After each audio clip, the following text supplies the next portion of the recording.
रात का समय था। आसमान पर घनेरे बादल छाए हुए थे। बिजलियां चमक रही थी और हवा ऐसी चीख रही थी जैसे किसी की आत्मा तड़प रही हो। एक सुनसान जंगल के बीच एक पुराना झिलमिलाता महल खड़ा था।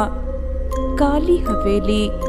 ये जगह लोगों के लिए एक श्रापित स्थान थी, जहाँ सिर्फ मौत का साया रहता था। इसी हवेली में 3 गर्भवती चुड़ैलें रहती थी, कामना, वसुधा और तृष्णा। तीनों एक श्राप से बंधी थी और किसी इंसान की बलि चढ़ाना उनकी जरूरत थी। मगर आज रात अलग थी। आज का चांद खून से लाल हो चुका था। ये एक शगुन था कि आज कोई भयानक घटना होने वाली थी। कामना काली साड़ी में बड़ी सी कोक लेकर हवेली के भीतर चुपचाप चल रही थी। उसकी लाल आंखें छुपाए नहीं छुप रही थी। तभी कामना चुड़ैल धीरे से कहती है, वक्त आ गया है। ये रात सिर्फ हमारी होगी, हमारी। कामना चुड़ैल की बातें सुनकर वसुधा चुड़ैल, जो एक बड़ा सा झाड़ू लेकर हवेली के कोने में बैठी थी, मुस्कुराई। उसका पेट भी बड़ा हो चुका था, जैसे कोई राक्षसी संतान जन्म लेने वाली हो। एक नया जीवन, एक नई बलि। हमें बस एक मासूम इंसान चाहिए, इंसान। त्रिशा चुड़ैल, जो सबसे डरावनी थी, अपने बड़े बड़े नाखून एक पत्थर पर रगड़ रही थी। उसका चेहरा एकदम पीला पड़ चुका था, मगर उसकी कोख में एक अजीब सी ताकत थी। इस बार सिर्फ एक नहीं, 3 बलि चाहिए, 3। हमारी कोख और भूखी है, भूखी। तीनों चुड़ैलें एक दूसरे को देखती हैं। तभी अचानक हवा और तेज हो जाती है। एक चील जोर से चीख मारती है और हवेली के दरवाजे खुद ब खुद खुल जाते हैं। आज की रात अंधेरों की रात होगी। आज की रात बस अंधेरों की रात होगी, भयानक, तूफानी। कामना चुड़ैल के होठों से ये शब्द निकलते हैं। एक बेचैन रात शुरू हो चुकी थी। क्या होने वाला था? कौन बलि चढ़ने वाला था? हवा और भी ज्यादा तेज हो जाती है।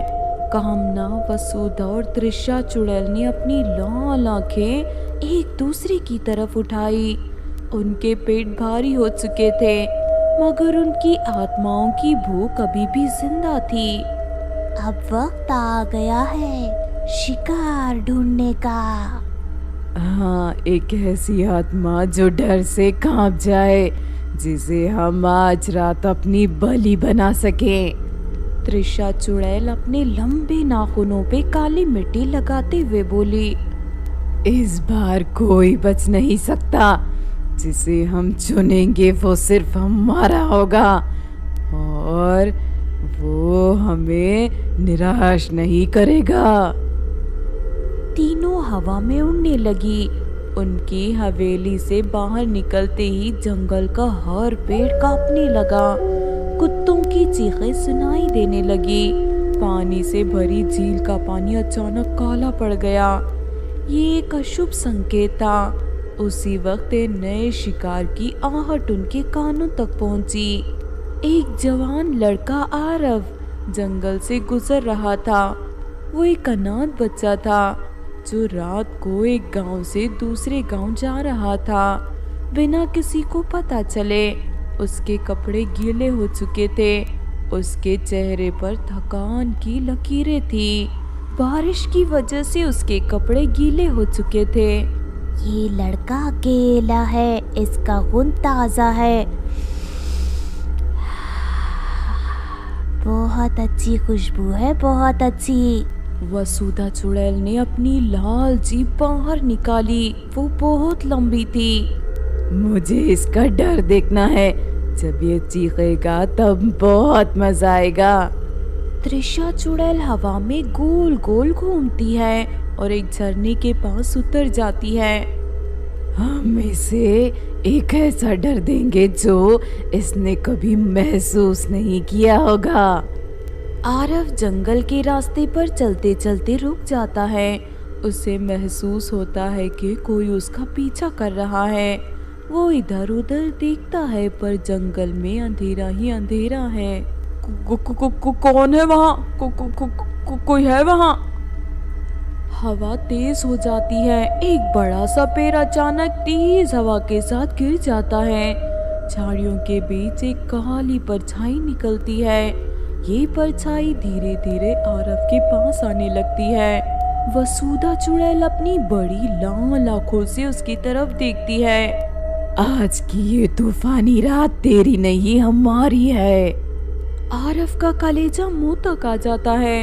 वो डर के मारे पीछे हटने लगता है पर उसके पैर दलदल में फंस जाते हैं। अब कोई नहीं बच सकता, हमसे कोई नहीं बचेगा। ये भयानक तूफानी काली रात शुरू हो चुकी है। शुरू। तीनों चुड़ैलें एक साथ जोर से चीखती हैं। उनकी चीख इतनी भयानक होती है कि जंगल का हर पेड़ कांप उठता है। आरव की आंखें डर के मारे बंद हो जाती है। आरव की सांसें तेज हो गई थी। उसका दिल इतनी जोर से धड़क रहा था जैसे उसे पता था कि आज उसकी मौत तय है। बिजली जोरों से कड़क रही थी। बादल काले छाए हुए थे। अभी भयानक तूफानी रात में बारिश होने वाली हो। आज की ये रात हमें नया बलिदान मिलेगा। लेकिन ये सिर्फ शुरुआत है, शुरुआत। इससे पहले हम इसे डर का असली एहसास दिलाएंगे। वसुधा चुड़ैल अपनी लाल जीभ को छाती तक बाहर निकालती है। एक ऐसी चीख जो इस रात को और भयानक बना दे। आरव झाड़ियों के बीच दबका खड़ा था। उसके पैर दलदल में थे और चुड़ैलें धीरे धीरे उसके करीब आ रही थी। हवा में एक अजीब सी गंध थी, सड़े हुए फलों की बू जिसमें खून की बू मिलती है। नहीं, मुझे जाने दो। कोई है? कोई मदद करो मेरी। आरव की बातें सुनकर चुड़ैलें जोर से हंस पड़ती हैं। ये जंगल सिर्फ हमें सुनता है, कोई नहीं आएगा तुझे बताने। तभी जोर की बिजली का कड़कना सुनाई देता है। बिजली की चमक से कुछ पल के लिए जंगल रोशन हो जाता है और आरव एक पेड़ का सहारा लेकर जोर लगाता है। वो गिरने ही वाला था कि अचानक उसका पैर दर-दर से निकल जाता है। वसुधा चुड़ैल गुस्से से चीखती है। ये भाग नहीं सकता, नहीं भाग सकता। आरव हवा की तरफ जंगल के अंदर दौड़ता है। उसकी सांस अटक रही थी मगर उसके अंदर बचने की चाहत अभी भी जिंदा थी। उसके पैर पत्थरों और सूख गए हुए पत्तों पर पड़ रहे थे। लेकिन तभी अजीब सी आवाज उसके कानों तक पहुंची। इसने सोचा कि ये बच सकता है। ये तो बस हमारी मंशा को और भड़कने के लिए भाग रहा है। आरव समझ नहीं पा रहा था कि क्या करे। एक तरफ गहरा जंगल था, दूसरी तरफ तीनों गर्भवती भयानक चुड़ैलें जो उसका शिकार करने वाली थी। तभी हवा और तेज हो गई। चुड़ैलों के चेहरे और भयानक हो गए। उनकी आंखें रक्त रंग की चमक रही थी और हमारी भूख सिर्फ इसकी चीखों से मिटेगी। ये लड़के, अब तो इंसान नहीं, बस हमारी भूख मिटाने का खाना है, खाना। आरव अब तक गिर चुका था। उसके कपड़े फट चुके थे। उसका दिल जोर से धड़क रहा था। उसका हर एक पल मौत की तरफ बढ़ रहा था। जोरों की बारिश हो रही थी। बारिश के साथ साथ हवा भी तेज हो रही थी, जैसे ये तूफानी काली रात किसी को चीख चीख कर आरव की मदद के लिए बुला रही हो। आरव जमीन पर पड़ा था, उसकी सांसें तेज हो चुकी थी। चुड़ैलें उसके आसपास घूम रही थी। उनकी भयानक हंसी जंगल की शांति को तोड़ रही थी। आज चांद भी गवाह है, ये लड़का अब जीवित नहीं बचेगा। ये भयानक तूफानी रात हमारा मजा और भी बढ़ा रही है। हमारी संतानों को शक्ति चाहिए, तभी हमारी संतानें इस दुनिया में जन्म लेंगी। इनकी आखिरी चीख उन्हें जन्म देगी।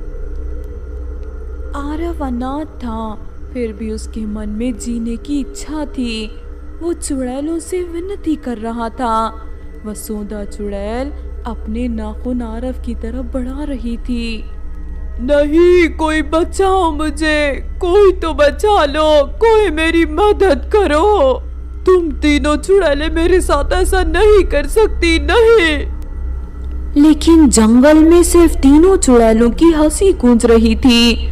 तूफान और तेज हो गया, पेड़ झूलने लगे और पत्तों की सरसराहट मौत का गीत गाने लगी। तभी एक जोर की बिजली चमकती है। जंगल पल भर के लिए रोशन हो जाता है और तब एक आश्चर्यजनक चीज होती है। अचानक एक तीखी रोशनी आसमान से जमीन पर गिरती है। रोशनी को देखकर चुड़ैलों की चीखें निकल जाती है। ये क्या हो रहा है? ये क्या हो रहा है हमारे साथ? ऐसा नहीं हो सकता, नहीं। त्रिशा चुड़ैल अपनी आंखों को ढांक लेती है। ऐसा नहीं हो सकता। ये प्रकाश, ये रोशनी, ये चमक मुझे जला रही है। बंद करो इसे। कोई हमें बचा लो, कोई हमारी मदद करो, कोई हमें ये रोशनी से बचाओ। हम ये रोशनी सहन नहीं कर सकते। कोई बंद करो इस रोशनी को। वो तीनों चुड़ैलें पीछे हटने लगती हैं, जैसे कोई अदृश्य शक्ति उन्हें दूर ढकेल रही हो। आरव अपनी आंखें खोलता है और देखता है कि एक चमकदार रोशनी उसके ऊपर एक सुरक्षा कवच बनाकर चमक रही है। तूफान भी थम रहा था, हवाएं कम हो रही थी। तभी उस रोशनी के बीच तीनों चुड़ैलों को एक आवाज सुनाई देती है। आरव भी वो आवाज सुनने लगता है। आवाज बहुत ही ठंडी थी, मीठी थी, जैसे कोई अच्छी आत्मा हो, जैसे कोई अदृश्य शक्ति आरव की मदद कर रही हो। और कितने लोगों का बलिदान लोगी कामना? कब तक भूख से तड़पती रहोगी वसुधा? त्रिशा, कब तक अपनी शैतानी शक्तियों से लोगों को डराओगी? आवाज को सुनते ही चुड़ैलों के चेहरे पर डर का साया छा जाता है। तीनों एक दूसरे को देखने लगती हैं। तीनों अपने पेट पर हाथ फैलाती हैं और अपने पेट में पल रहे भूतिया शैतानी बच्चों को देखने लगती हैं। उनकी आंखों में आंसू थे। ये आवाज मैं बर्दाश्त नहीं कर सकती। कोई बंद करो इस आवाज को। नहीं, ये संभव नहीं है। ये रोशनी हमें बर्बाद नहीं कर सकती। इस दिन का हमने 9 महीनों से इंतजार किया है। हमारे बच्चे जन्म लेने वाले हैं और इस दुनिया पर राज करने वाले हैं। हमें कोई शक्ति रोक नहीं सकती। नहीं त्रिशा बहन, मैं महसूस कर सकती हूँ, ये हमारी अंतिम घड़ी है। हमारा जाने का समय आ चुका है। साथ में हमारे बच्चे भी ये दुनिया में कभी जन्म नहीं लेंगे। मैं महसूस कर सकती हूँ। देखो, तूफान भी थम रहा है। रोशनी और तेज हो जाती है और तीनों चुड़ैलें जोर से चीखती हैं। एक तेज तूफानी हवा उठती है। उनका शरीर हिलने लगता है और धीरे धीरे उनका कालापन मिटने लगता है। आरव मूर्ख जैसे एक सब देख रहा था। तभी तीनों चुड़ैलें एक तेज तभी तीनों चुड़ैलें एक तेज धुन के रूप में बदल जाती हैं और एक जोर के तूफान के साथ हवा में समा जाती हैं। रोशनी धीरे धीरे धीमी हो जाती है, सब कुछ शांत हो जाता है। तूफान भी पूरा का पूरा शांत हो चुका था। आरव अपने आसपास देखता है, जंगल वैसे ही था, लेकिन चुड़ैलें गायब हो चुकी थी। उसका शरीर अब भी कांप रहा था, लेकिन उसकी जान बच गई थी। वो जोर जोर से सांस लेने लगता है, उसकी आंखों में आंसू आ जाते हैं। मैं जिंदा हूँ, ऊपर वाले ने मेरे लिए मदद भेजी। लोग सच ही कहते हैं, भले लोगों का अच्छे लोगों का ऊपर वाला रक्षक होता है। मैं जिंदा हूँ, मैं बच गया। ये तूफानी रात में मैं बच गया। एक ठंडी हवा का झोंका उसके चेहरे से टकराता है, जैसे जंगल भी उसे कह रहा हो कि तूफानी रात खत्म हो चुकी है, अब वो सुरक्षित है। वो जोर से उठता है और बिना पीछे देखे जंगल से भाग जाता है। उसका दिल अब भी घबराया हुआ था, लेकिन उसकी जान बच चुकी थी। ये एक ऐसी तूफानी रात थी जो वो कभी नहीं भूल सकेगा। उस दिन के बाद किसी ने भी उस जंगल में किसी चुड़ैल को नहीं देखा, लेकिन आज भी जब वो रात आती है, जब तूफान आता है, कुछ लोग कहते हैं कि हवा में एक हल्की चीख सुनाई देती है, चुड़ैलों की, जैसे कोई अब भी वापस आने की कोशिश कर रहा हो। अंधेरी रात थी। एक वीरान जंगल के बीच एक पुरानी टूटी फूटी हवेली थी। चारों तरफ सन्नाटा था, सिर्फ सरसराहट, हवा और कभी कभी किसी जानवर की चीख सुनाई देती थी। इस हवेली में 3 डरावनी औरतें रहती थी, 3 गर्भवती फूल चुड़ैलें, सीता, हीरामणि और चित्रलेखा। ये तीनों किसी वक्त मनुष्य थी, मगर एक श्राप की वजह से एक तात होकर इस हवेली में बस गई। उनके पेट उभरे हुए थे, जैसे कोई बच्चा जन्म लेने वाला हो, मगर उनके चेहरे से मौत टपकती थी। उनकी आंखों में गहरा अंधकार था और उनके होंठ हमेशा लाल खून से भीगे रहते। एक रात एक भटकता मुसाफिर विजय उस जंगल से गुजर रहा था। उसे इस हवेली का पता नहीं था, मगर जैसे ही उसका पैर एक पत्थर से टकराया, एक तेज चीख गूंज उठी। कौन है वहाँ? हम है तेरी मौत। विजय ने पीछे मुड़कर देखा, एक पतली सी परछाई उसके सामने उभर रही थी। धीरे धीरे वो एक रोगी शक्ल की औरत में बदलने लगी। उसकी आंखें रक्त रंगी थी और पेट असामान्य रूप से बड़ा था। उसके हाथ लंबे हो गए, नाखून बड़े और काले हो गए। तुझे पता भी है तू कहाँ गया है? विजय पीछे हटने लगा, मगर कभी उसके कदमों के नीचे एक मिट्टी गीली होने लगी। उसने नीचे देखा तो लाल लहू बह जा रहा था। इस जंगल में जो भी आता है वो वापस नहीं जाता। विजय ने भागने की कोशिश की, मगर एकदम से एक ताकतवर हाथ उसके कंधे पर पड़ा। तू हमारे लिए आया है, हमारे बच्चे भूखे हैं। मुझे छोड़ दो, मैं एक आम आदमी हूँ।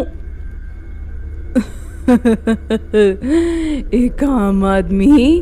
हमेशा यहाँ दफन होते हैं वो। चित्रलेखा चुड़ैल ने अपना मुंह खोला, उसके दांत लंबे हो गए, उसकी जीभ एक सांप की तरह बाहर निकल आई। विजय की हृदय तेज धड़कने लगा। अचानक हवेली के अंदर से एक और चीख गूंज उठी। ये एक औरत की चीख थी। विजय ने देखा कि एक और आदमी हवा में लटका है, उसके शरीर से लहू टपक रहा है। सीता चुड़ैल विजय के कान में धीरे से बोली, अब तू हमारा मेहमान है, तेरे खून से ही हमारे बच्चे जन्म लेंगे। विजय जोर से चीखा, मगर उसकी चीख हवेली के अंदर ही दब गई। हवेली के अंदर अंधेरा था, सिर्फ डरावनी दीवारों पर जलती मशालें थोड़ी रोशनी दे रही थी। विजय का शरीर कांप रहा था, उसकी हर एक सांस भारी हो रही थी। तुझे पता है हम कौन हैं? तुम लोग कौन हो? हम वो हैं जो कभी माँ बनने वाली थी, मगर दुनिया ने हमें धोखा दे दिया। हमारी गर्भावस्था एक श्राप बन गई और अब हर पूर्णिमा की रात हमें एक इंसान की बलि चाहिए। विजय ने पीछे हटने की कोशिश की, मगर उसके पैर एक चिपचिपी चीज में अटक गए। उसने नीचे देखा तो जमीन पर काले लीसा जैसा लहू बिखर रहा था, जिसमें आदमी के हाथ और सर डूबे हुए थे। मुझे छोड़ दो, मेरा इस सबसे कोई लेना देना नहीं है।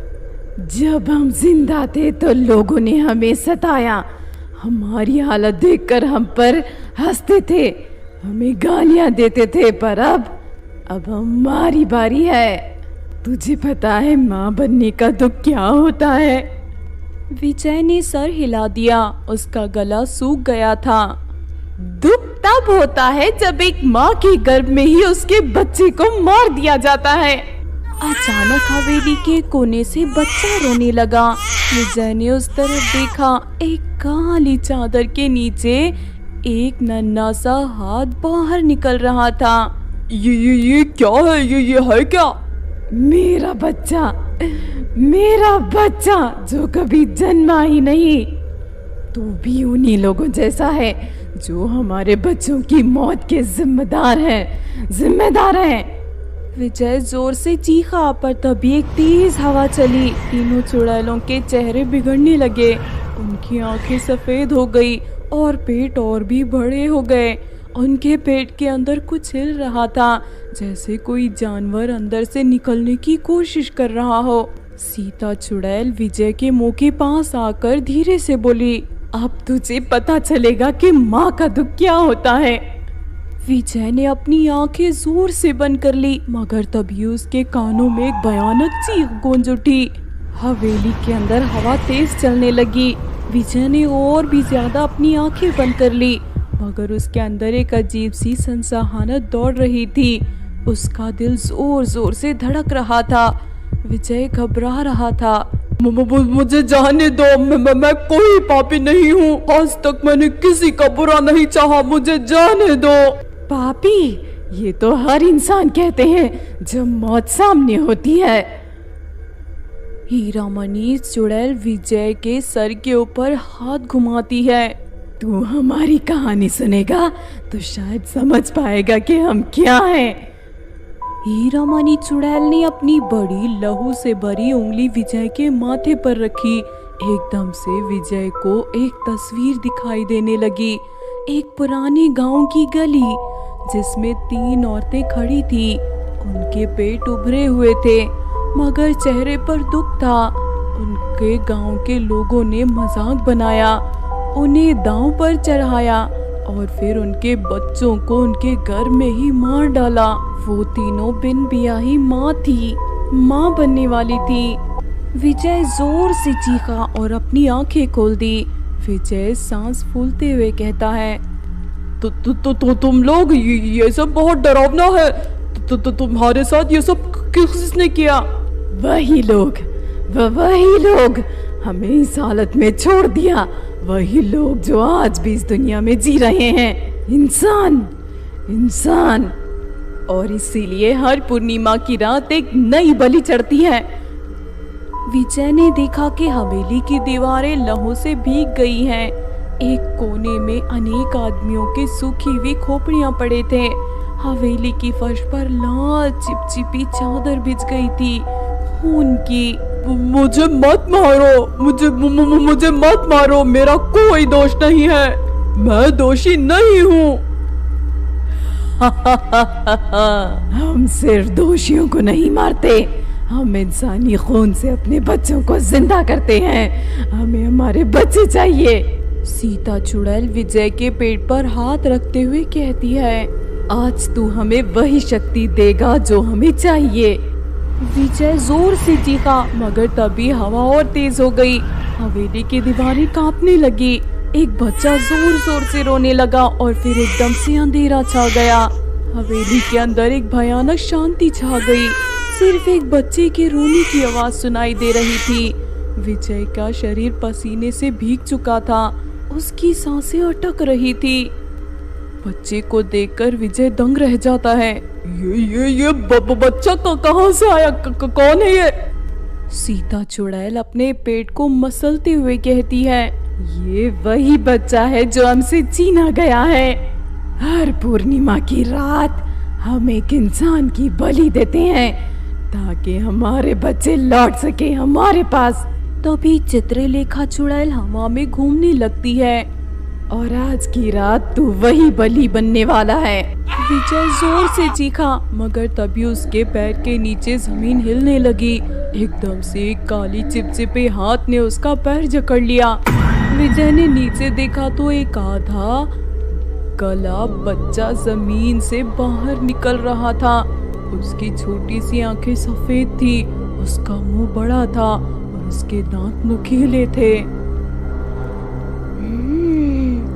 मुझे खून चाहिए, खून। विजय जोर से झटका देकर पीछे हट गया, मगर तभी सीता चुड़ैल ने उसके कंधे पर अपने नाखून कर दिए। उसके नाखून तेज पतले कटीले थे जो विजय के मांस के अंदर घुस गए। ओह, मुझे मत मारो, मुझे छोड़ दो। तुझे दर्द हो रहा है ना, जैसे हमें तब हुआ था जब हमारी कोख से हमारे बच्चे छीने गए थे। तू हमारी और हमारे बच्चों की दावत है। विजय जोर से हिलने लगा, पर तभी एक और चीख गूंज उठी। इस बार ये किसी और का था। विजय ने देखा कि हवेली की दीवारें हिलने लगी। ये हो क्या रहा है? ये क्या हो रहा है? कुछ तो गड़बड़ है, कुछ तो गड़बड़ है। अचानक हवेली के अंदर एक और आत्मा प्रकट हो गई। ये एक औरत थी, एक सफेद साड़ी में लिपटी, जिसका चेहरा दिखाई नहीं दे रहा था। उसका हाथ ऊंचे थे और एक जलती मशाल उसके पास थी। रुको, रुक जाओ तुम लोग। तीनों चुड़ैलें घबरा गई और एक साथ चीखने लगी और गुस्से से कहा, तू कौन है? कौन है तू? मैं वो हूँ जो तुमसे बदला लेने आई हूँ। नहीं, ऐसा नहीं हो सकता। चित्रलेखा और हीरामणि भी लहू उगलने लगी, गुस्से से लाल हो गई। हवेली की दीवारें टूटने लगी और हर तरफ खाली हवाएं चलने लगी। हे ऊपर वाले, ये क्या हो रहा है? मुझे बचा ले यहाँ से, बचा ले मुझे यहाँ से। चिंता मत करो, ये चुड़ैलें आज समाप्त हो जाएंगी। तीनों चुड़ैलें जोर जोर से चीखने लगी। उनके पेट के अंदर कुछ हिलने लगा, जैसे कोई अंदर से तोड़कर बाहर निकलना चाहता हो। हमें मत मारो, हमें मत मारो, हमें शांति मिलने का मौका दो। औरत ने मशाल उनकी तरफ फेंक दी। एक तेज आग भड़क उठी। हवेली एक भयानक शोर के साथ जली और तीनों चुड़ैलें एक चीख के साथ अंदर हवेली में दब गई। क्या ये सब खत्म हो गया? हाँ, मैं एक अच्छी आत्मा हूँ।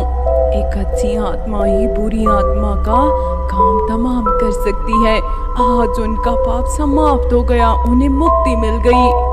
औरत और विजय दोनों हवेली से बाहर आ गए थे। विजय घुटनों के बल गिरकर रोने लगा और जब उसने अपना सर उठाया तो वो औरत वहाँ नहीं थी। हवेली एक वीरान धूल में बदल चुकी थी। विजय ही वो पहला इंसान था जो वो भयानक जंगल से बाहर निकला था। चुड़ैलें अब हमेशा के लिए मिट चुकी थी और उस जंगल में आज तक कोई भी इंसान वापस लौटा नहीं गया था, विजय के अलावा।